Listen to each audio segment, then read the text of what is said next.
everyone, welcome to Kingdom Children Intercessors. My name is Kemi. Today I am going to be sharing with you a story I read in the book of 2 Kings 11 verse 12. So the Bible says that then Jehoiada brought out Joash, the king's son, placed the crown on his head and presented him with a copy of God's laws. They anointed him and proclaimed him king, and everyone clapped their hands and shouted, "Long live the king." So we can see in this story, the Bible says that they brought out Joash and they put a crown of kingship on his head. They crowned him as a king, but that was not enough. The Bible says that they also put a copy of God's laws in his hand. Putting a crown of kingship on the head of Joash was not just enough.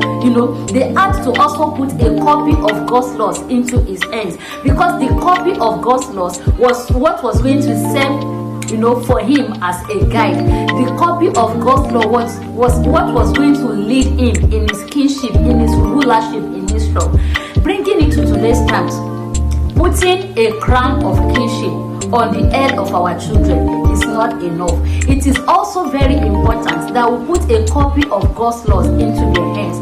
Putting a crown of kingship on the heads of our children in this day can mean, sending them to the best university, making sure that they live a very comfortable life, making sure that they are satisfied in everything, they have everything that they want, they live in the best house, they went to the best university, wear designers and everything. Even as important as those things are, it is also very crucial that we put a copy of God's laws into the hands of our children.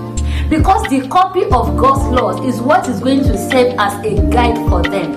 The copy of God's laws is what is going to lead and guide them in the journey of life. So just as Joash, we should also remember that even as we are putting a crown of kingship on the heads of our children, we should not also forget to put a copy of God's laws into their hands. God bless you so much for listening. I hope you have been blessed by this video. This is Kingdom Children Intercessor. You can also follow us on Facebook at Kingdom Children Intercessor, and we also have our monthly prayer. You can follow us on our Facebook page to get updated. God bless you so much for listening. See you again next time. Bye.